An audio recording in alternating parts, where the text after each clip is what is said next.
Role of institutions in foreign policy making process. Foreign policy کی ہم نے مختلف ڈیفینیشنز کیے ہیں. اب بات کرتے ہیں کہ مختلف ایکٹرز ہوتے ہیں، مختلف انسٹیٹیوشنز ہوتے ہیں، ان کا فارن پالیسی میکنگ پروسیس میں یا foreign policy decision making process میں ان کا رول ہوتا ہے کہ رول نہیں ہوتا ہے. بیسیکلی ہم فارن پالیسی کو ڈیسیجن میکنگ میں جب لیتے ہیں تو ہم مختلف پیرامیٹرز کو مد نظر رکھتے ہیں. ایک ہمارے پاس ہے انڈیویجول لیول آف انالیسس، دوسرا ہمارے پاس ہے state level of analysis, third ہمارے پاس ہے انٹرنیشنل یا اسٹرکچرل لیول آف انالیسس یا سسٹم لیول آف انالیسس. جب ہم فارن پالیسی بناتے ہیں تو ہم اسٹیٹ ٹو اسٹیٹ ریلیشنز کو بھی دیکھتے ہیں، مختلف پیرامیٹرز کو بھی دیکھتے ہیں، اپنے پولیٹیکل کلچر کو بھی دیکھتے ہیں، اکانومی کو بھی دیکھتے ہیں، سیکیورٹی پیراڈائم کو بھی دیکھتے ہیں، کلچرل جو ہمارا آسپیکٹ ہے ہم ریلیجن کو بھی دیکھتے ہیں، مختلف پیرامیٹرز کو ہم دیکھتے ہیں. لیکن سب سے فرسٹ اینڈ فور موسٹ اور امپورٹنٹ تھنگ جو ہے that is our national interest. جہاں پہ ہمارا نیشنل انٹرسٹ ہوتا ہے تو وہاں پہ ہم فارن پالیسی پہ زیادہ فوکس کرتے ہیں. مختلف انسٹیٹیوشنز ہیں، مثلا لیڈرز ہیں ہمارے پاس. لیڈرز کے علاوہ ہمارے پاس پارلیمنٹ ہے، ہمارے پاس ہے پولیٹیکل پارٹیز ہے، ہمارے پاس فارن آفس ہے، ہمارے پاس پبلک اوپینین ہے،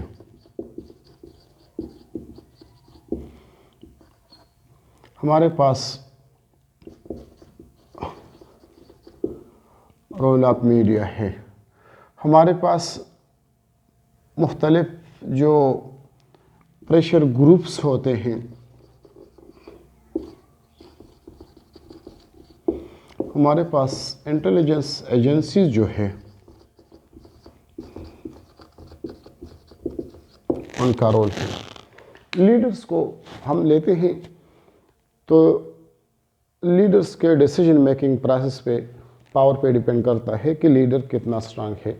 ڈیسیجن لینے کے لیے ان کا فزیکل اور مینٹل لیول کتنا امپارٹنٹ ہے، ان کا کوگنیٹیو آسپیکٹ جو ہے وہ کتنا امپارٹنٹ ہے. ڈیسیجن وہ لیتا ہے وہ سنگل ہینڈڈ لیتا ہے یا ڈیسیجن لیتے ہیں اپنے پاس سے اپنے ساتھ جو ہے وہ کیبنٹ منسٹرز کو ساتھ لے کے چلتا ہے، یا مختلف جو پولیٹیکل پارٹیز ہوتے ہیں، جو پوزیشن پارٹیز ہوتے ہیں، یا جو ڈیفرنٹ لیول پہ جو ریجنل پارٹیز ہے ان کو ساتھ لے کے چلتا ہے کہ نہیں چلتا ہے. بات یہاں پہ میں نے لکھی ہے پارلیمنٹ لکھی ہے. ہمارے ملک میں چونکہ جو اپر اور لوور ہاؤس ہے، نیشنل اسمبلی اور سینٹ، ان کو پارلیمنٹ کہتے ہیں. امریکہ میں کانگریس ہے تو ہاؤس آف ریپریزنٹیٹیوز ہے، سینٹ ہے. اسی طرح یہ انڈیا میں لوک سبھا راجیہ سبھا ہے، یو کے میں house of representatives, house of lords and house of commons ہے.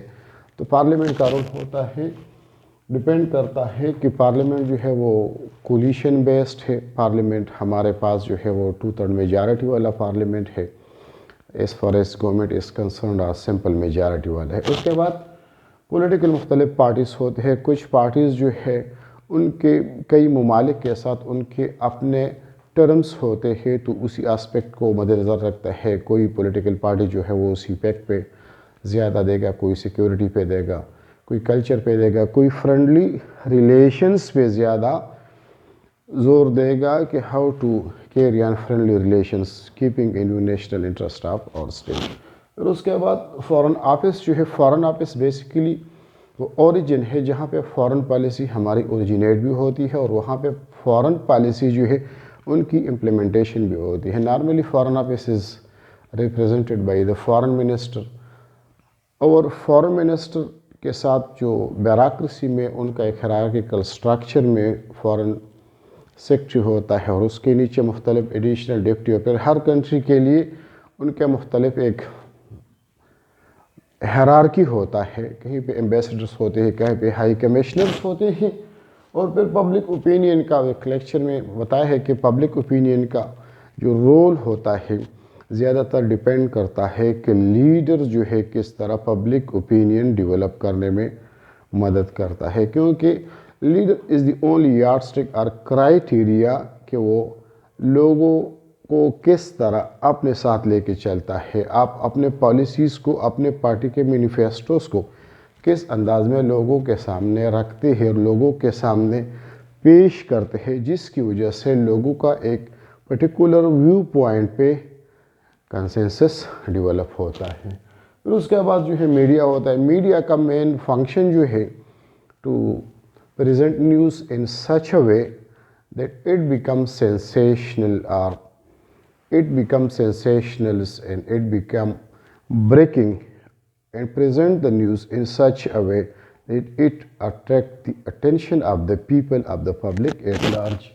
پھر مختلف پریشر گروپس ہوتے ہیں. کہیں پہ یہ اکنامک سیکٹر میں ہوتے ہیں، کہیں پہ یہ ریلیجس سیکٹر میں ہوتے ہیں، کہاں پہ یہ پولیٹیکل سیکٹر میں ہوتے ہیں، کہاں پہ یہ ودن دا پارٹی ہوتے ہیں، کہیں پہ یہ اپوزیشن پارٹیز کی شکل میں ہوتے ہیں، جن کی وجہ سے foreign policy decision making process میں بعض اوقات ہمیں ڈیسیجنز واپس لینے پڑتے ہیں یا بعض اوقات ان کو مزید تقویت ملتی ہے. پھر جو انٹیلیجنس ایجنسیز ہے، تو انٹیلیجنس ایجنسیز کا سب سے بڑا رول جو ہے it is to report on matters on importance which is in the best interest of your state. جو ملک کے اندر ملک کی بہتری کے لیے اور جو ملک کی اینٹی اسٹیٹ ایلیمنٹس ہوتے ہیں، کچھ اینٹی اسٹیٹ پالیسیز ہوتے ہیں، وہ رپورٹ کرنا انٹیلیجنس ایجنسیز کا کام ہے اور فارن پالیسی میں ان کا ایک بہت بڑا رول ہے. So this is a little bit about the role of various institutions and actors in foreign policy making process. Thank you.